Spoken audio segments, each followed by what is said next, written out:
Back in 1981, I had the American dream, the beautiful wife, the house in the suburbs, and a beautiful 6-year-old son.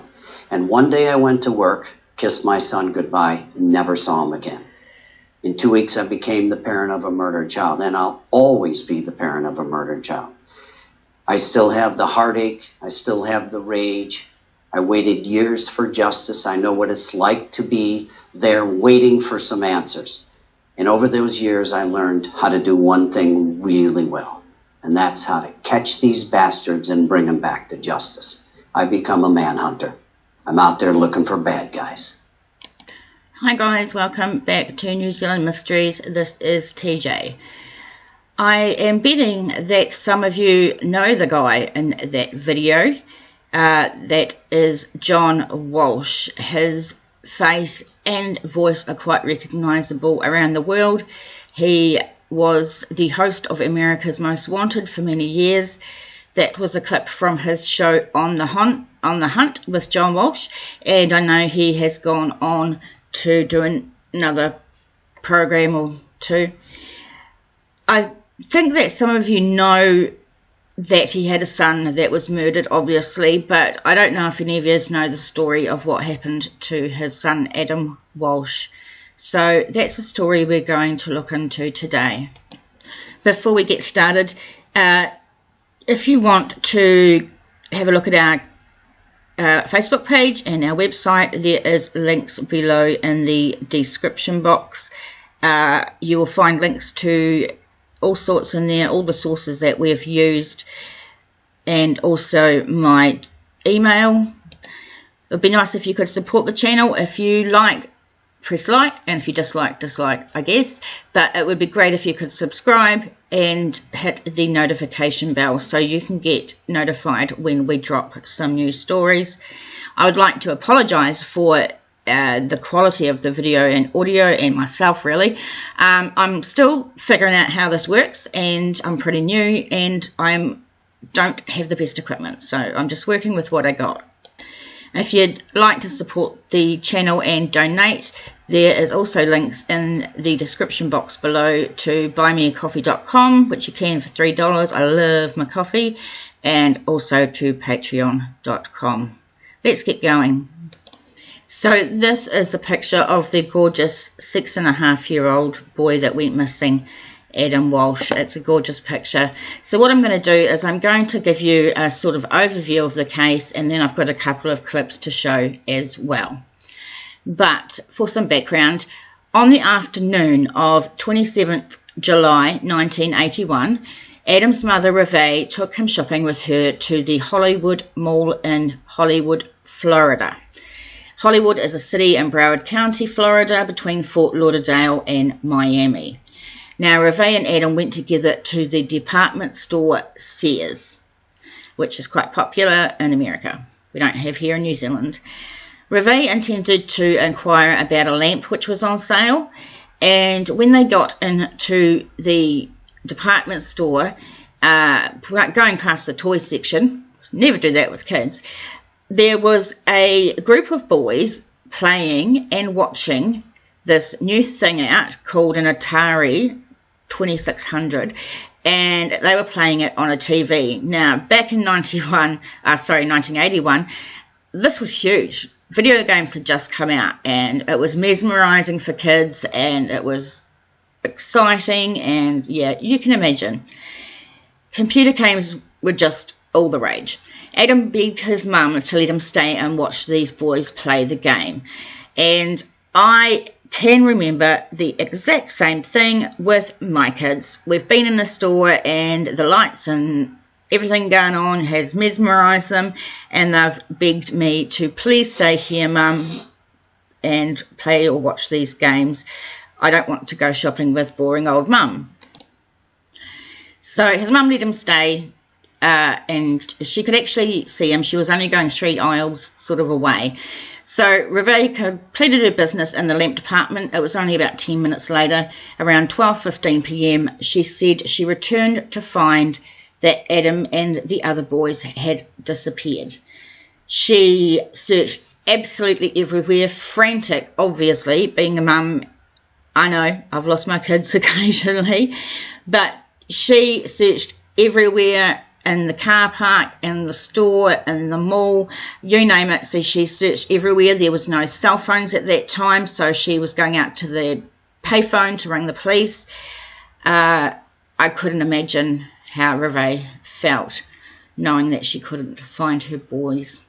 And she looked for him for about 40 to 45 minutes before calling the Hollywood police. On the morning of August 11th, John and Reve appeared on national television saying they still hoped that Adam was alive. A $100,000 reward had been posted for his safe return. And I must give you a warning at this stage. As I go on, there are some details that aren't nice. If you're squeamish or if you don't like details about things done to children, then I suggest you stop right now and go and watch something else. So, August the 11th, John and Reve appeared on this national TV show. What they didn't know is that the day before, on the 10th of August, a severed head was found in a drainage canal alongside the Florida Turnpike near Vero Beach, which is almost about 130 miles from Hollywood. And soon after, the recovered remains were identified as Adam's. The coroner ruled that the cause of Adam's death was asphyxiation. The state of remains suggested Adam had died several days before the discovery of his head, and the rest of his body was never recovered. John and Reve personally believed that the Hollywood Police Department botched the treatment of Adam's disappearance. First, the missing persons investigation, and then the investigation into his murder. And we'll hear John speak about this very shortly. This ugly mug is Otis Toole. After some investigation, police eventually concluded that Adam was abducted by a drifter named Otis Toole near the front exterior of Sears that afternoon after being instructed to leave by a security guard. According to Toole, he lured him into his 1971 Cadillac with a damaged right bumper with promises of toys and candy, then proceeded to drive north on Interstate 95 toward his home in Jacksonville, Florida. He said Adam at first was docile and compliant, but began to panic as they drove on. Toole said he punched him in the face, but as this just made the situation worse, he then walloped him unconscious. When Toole realised Adam was still breathing, he strangled him to death with a seatbelt. In 1983, investigators lifted bloodstained carpet from his car, but DNA testing then was not as advanced as it is now, of course, and investigators could not tell if the blood was Adam's.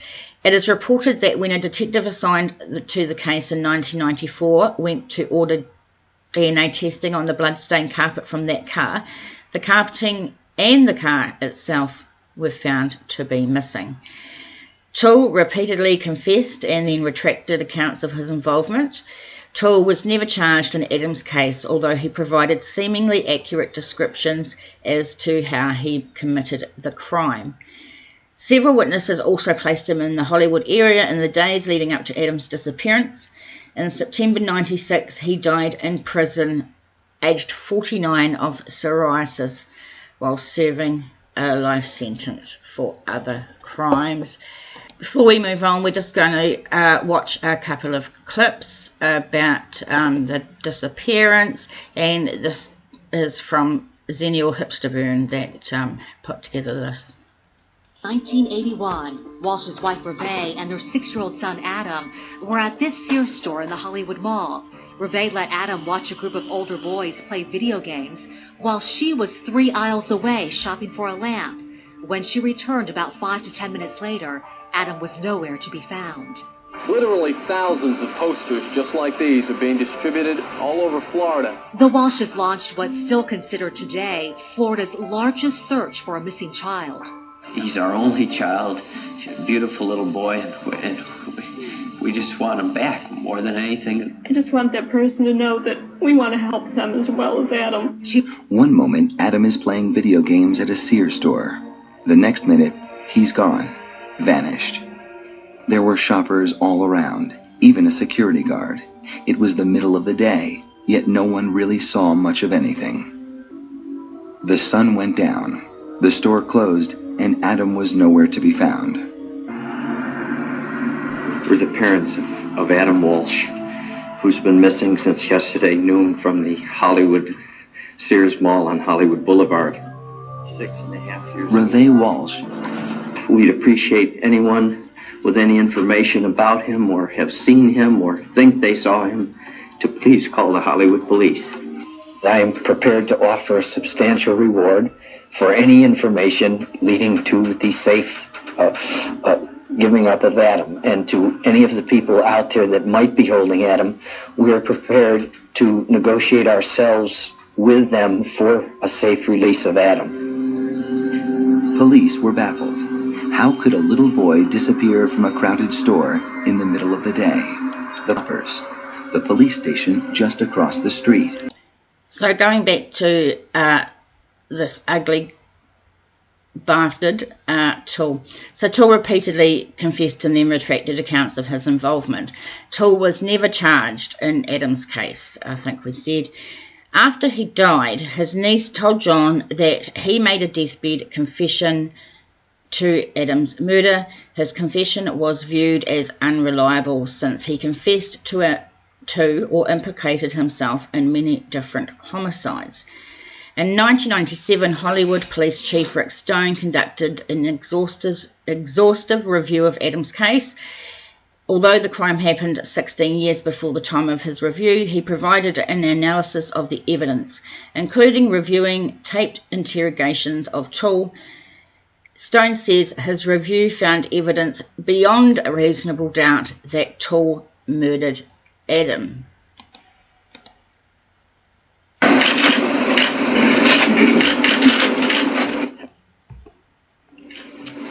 For 27 years, we've been asking, who could take a 6-year-old boy and murder him and decapitate him? Who? We needed to know. We needed to know. And today we know. The not knowing has been a torture, but that journey's over. And a lot of horrible memories in this police department, looking for that little boy. And now I think it's only fitting that it ends here in this police department. And there are a lot of good people here today. I always, for years, I tried to convince myself that justice delayed was not justice denied. And I don't know how you've done it for all these years, but we're blessed with these 3 beautiful children. That little girl right there, that big girl, probably saved our lives because she was born a year after Adam, when we were spiraling into hell. And those 2 boys are a blessing too. We're lucky to have them. And Reve and I have had some very, very rough and rocky times. But you always never lost focus of who the real victim was. You never lost focus. You never didn't drive this train, Reve. But that little boy was the real victim. There's a lot of people to thank. And Chad Wagner, this chief right here, I've been through several chiefs. Both of us have. We've been through several detectives. So if you want to watch more of that, I found this on Republican Ranting on Facebook. Just to throw a curveball in the story though, Everyone in the true crime industry anyway, or in the true crime fan, will know this guy is Jeffrey Dahmer, a serial killer. And in 2007, allegations earned widespread publicity that Jeffrey Dahmer, arrested in Wisconsin in 1991 after killing more than a dozen men and boys, was also named as a suspect in Adam's murder. Lionel Dahmer, his father, called the America's Most Wanted hotline not too long after his son's arrest. He said that while his son was never convicted for it, he believed his son was a pedophile.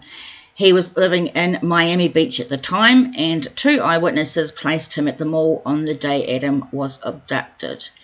One claimed to have seen a strange man walking into the toy department. The other said that he saw a young blonde man with a protruding chin throw a struggling child into a blue van and speed off. Both witnesses recognised the man they had seen as Jeffrey Dahmer when pictures of him were released in the newspapers after his arrest. Reports showed that the delivery shop where he worked had a blue van at the time. We know that he preyed on young men and boys, the youngest being 8 years older than Adam. And his MO included severing his victims' heads. Although when interviewed about Adam in 1992, he repeatedly denied involvement in the crime, and he stated, "I've told you everything, how I killed them, how I cooked them, how I ate them, who I ate. Why wouldn't I tell you if I did someone else?" So after this rumour surfaced, John Walsh stated that he had seen no evidence linking Adam's abduction and murder to Jeffrey Dahmer, and it was dismissed. Now, John Walsh and his wife, Reve, went on to do some absolutely amazing things for missing children. Absolutely did awesome things. They're awesome people. Now, on December 16 in 2008, Hollywood, Florida Police Chief Wagner, a friend of John's, announced with him present that the case was now closed.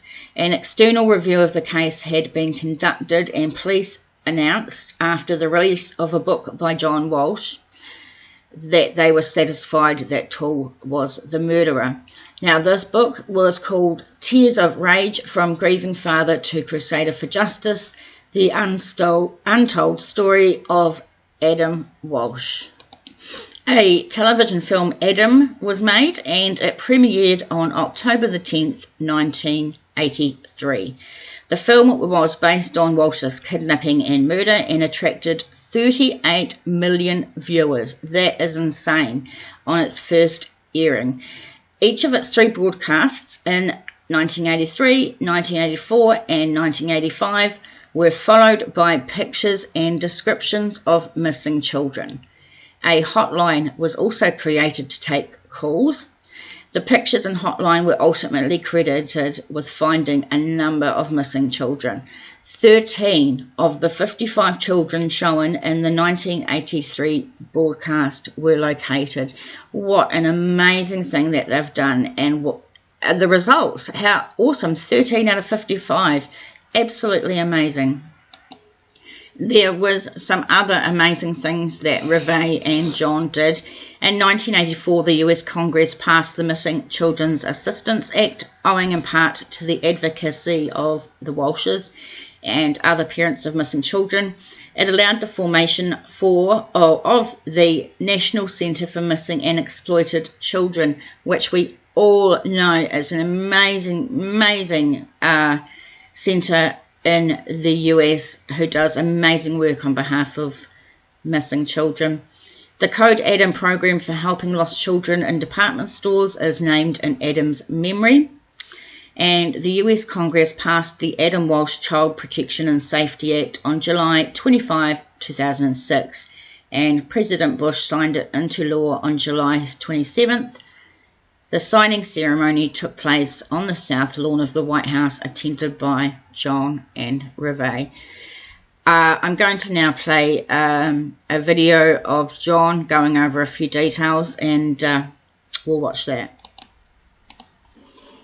Our few Greater advocates for the missing than John Walsh. He is the co-founder of the National Center for Missing and Exploited Children, a project that grew from unimaginable loss. John, thank you so much for being here. It's such an honor to host this program with you and, of course, with Callahan. Your life's work began with the loss of your son, Adam. Take us back to that day. It's been 36 years. Well, it was July 27th, 1981. I kissed Adam goodbye. He was 6.5 years old at the time, our only son. I was working on the project of my business career, so excited. Reve and I, that's my wife, we're still married after 45 years, still married. Wow. Had 3 children since then, but Adam was our first and only. And we had the American dream. We had the beautiful home in Little Hollywood, Florida, near Fort Lauderdale. I had 3 business partners. We were building that $26 million hotel, and I was the happiest guy around. And I kissed Adam goodbye that morning and never saw him again. So your wife took him to a Sears department store. She lets him go and take a look at some video games. She's browsing, and all of a sudden, chaos. Well, she was, I say she was the most dedicated mother. She wouldn't let Adam ride his bike on the street or sidewalk, only in the driveway. Brought him to private school every day, picked him up. So we called him the little gentleman. I had taken this little boy all over the world with me. I was traveled all the time. And she took him to the store that day. In 1981, video games were brand new. So 2 black boys, about 12, 13 years old, were playing 2 Argentine boys who barely spoke English. Adam was mesmerized by that. Toy department in Sears. Asked his mom, can I stay here and watch him? She said, I'm going. She wasn't browsing. She said, I'm going 3 aisles away. Okay. I'll see the top of your head. I'll be right back. Now, this is 1981. And the little boys are trying to stretch out at 6.5 years old. 3 minutes, police estimate. She came back. She couldn't see the top of his head. She asked for help. In those days, Sears store paid personnel part-time, security people part-time. And there was a 17-year-old security guard, untrained that day, who in that 3-minute period came upon the boys arguing and said, you black boys out this door, you white boys out this door. When Reve came back, they refused to tell her that they had ordered Adam out of the store because they thought that there would be lawsuit problems or whatever. The Hollywood police never found, we never knew that for 27 years. So Reve went, and they would not even announce Adam over the store intercom. They went, he's around somewhere, he'll find him. That's how bad it was in 81. That shocks me that they wouldn't even page him over the loudspeaker. What assholes, man. I don't care whether it was 1981 or 2100. What a simple request from a frantic mother, and they couldn't even do that. Had to give my input there. Raced up from my office in Miami. Again, Hollywood is in Fort Lauderdale. It took 45 minutes for a black and white uniformed policeman to get there. There were no cell phones in those days. And the police station was across the street. So they didn't take missing children very serious. And when I arrived, Reve was very, so upset. She had been to the payphone 100 times, been out to the car, been inside. And I asked the cop, well, where's the SWAT team? Where are you looking for this boy? There wasn't anybody. He looked at me and he said, hey, cowboy, slow down here. Don't like your attitude. Most kids walk home or they run away. I went, this is a 6.5-year-old boy. And how could you be so arrogant as to believe that this little boy knows his way home? We live 5 miles from here. He's never walked anywhere in his life. I want a detective here. I want to talk to your boss. I'm a member of this community. I support law enforcement. I know the mayor. You should be looking for this boy. Where the hell is the cavalry? I realize... It makes you think that had John and Reve been so forceful in telling the police department, get your asses into gear, basically, whether they'd got up and off their asses and done anything at all, it appears that John pushing them got some action. From day one, they weren't doing the job. They had never had a missing child case. Nobody was helping us. Myself and one of my partners from Texas went and never left that police department for 2 weeks. We stayed in and out of there, went home to shower, set up our own phone tap on our phone in case somebody called the house. It was a nightmare, that search. It was a nightmare, that search, and sadly we know there was a tragic way that Adam's life ended. But since that time, so much has changed. And now, if a child is reported missing, in many cases, there is an instantaneous reaction. And there wasn't back then. There were cops who said, well, depending on the age of the kid, we're going to wait 24 hours. If it's over a certain age, we're going to wait 48 hours. The first 4 hours are crucial. We didn't really start searching for him until that night where my partners went and got cash. We gave people money for gas to go out and help us search because we thought, what if he did try to walk home and fell in a canal on a golf course? And most of the people that helped me search that night were friends of mine and people that worked for me that came to my aid. There was no organized police search. There were no Amber Alerts. There was no National Center for Missing and Exploited Children. The media sort of showed up, and the search took 2 weeks. About the 7th day, the media was over it, and I got great advice from the county coroner who told me, you know, we do not exchange information about unidentified dead. And I said, what are you talking about? He said, your son could be dead in a morgue somewhere. We do it in Florida by voluntary basis every 6 months by mail. He said, you know, is your son in the NCIC? And I said, what the hell is that? And he said, the National Crime Information Computer. It's full of millions of cars, boats, and planes, convicted felons, and a racehorse, but no missing children, no unidentified dead. I said, I can't believe that. We put a man on the moon. You and I are going to have to call every county coroner in Florida to see if Adam's body is in the morgue. I know he's alive. Somebody good's got to have him. He said, I don't think so. He said, it's up to you. Double the reward. I said, I put $100,000 together. It's all I have. My partners, I said, at least it'll get the media back. It'll get the attention. Because guess what? There were only 3 channels in 1981. ABC, NBC, and CBS. They all turned me down. I called every one of them 10 times during the search and said, let me on, please. I need to come to New York and do this. We'll find Adam. They went, if we do it for you, we've got to do it for every other missing kid. Finally, David Hartman let me on Good Morning America 14 days later, and that was the day we found Adam's remains. His severed head was found in a canal 140 miles north of our home. It is still so... What a difference that he has made from 1981, where obviously the media wasn't helping, the police weren't doing everything, Amber Alerts weren't in. I mean, they weren't help for the Amber Alert. That was another tragic story.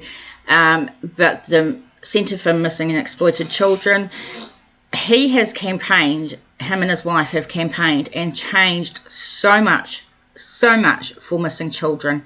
And we know that finally the media do take notice of some cases. I'm not going to say all cases because it's not always all cases. And some cases get more media attention than others, but that's a whole nother story. So hard to hear that detail as you recount it all these years later. I know that this launched you into your life's work, which became trying to keep other people's children safe. And you mentioned NCMEC, you mentioned Amber Alerts, you mentioned Code Adam, sex registries, sex offender registries. All of these came out of this horrible, horrible tragedy. Does it give you some measure of peace to know that in your loss, other children's lives have been spared? I think we've saved children. We've caught people that hurt children. But I have to give the credit to my beautiful, strong wife, because while I was dying of a broken heart and lost 30 pounds, could not get that hotel open. It was way over budget. We saw our life savings and our investments of many, many people that were planning on that hotel opening evaporate. She was in our garage answering the 40,000 letters that came from strangers around the country, wishing us well, mass cards, praying for Adam, but thousands of those letters were people who had runaways, non-custodial parental abductions, people who didn't get the children in custody in the divorce, who took the children and ran away, people who were just desperate for help and trying to figure out how we figured out how to do a poster, how we launched the largest search. I was intent upon finding who got Adam and killed him, and I was going to try to figure out a way to how to kill him. I was bent on revenge. I couldn't work, I couldn't eat, and this woman said, there is nothing to help missing children. I want to do something to make sure. And she said it to me one night at the lowest point of our life. She said, we forgot who the real victim is. Adam is. We're left behind. Let's make sure he didn't die in vain. you channeled that energy and have done some amazing things. You know, most people see you as the America's Most Wanted man and maybe didn't even know this story. John, I just want to thank you for your dedication, for your candor, for the love that you have for other children. Children are safer now because of you. Thank you. That was a really lovely story, and that obviously he was talking to USA 9. That was just beautiful. He's such an amazing man, and him and his wife have done some amazing things. I'm absolutely in awe of these two people. So thank you very much for your time. I know I'm not I'm not the greatest at this, but I hope that I'm getting better. And I hope you now know the story. I'll have the links below, and it's a fascinating case in the fact of following Reve and John and what they have done.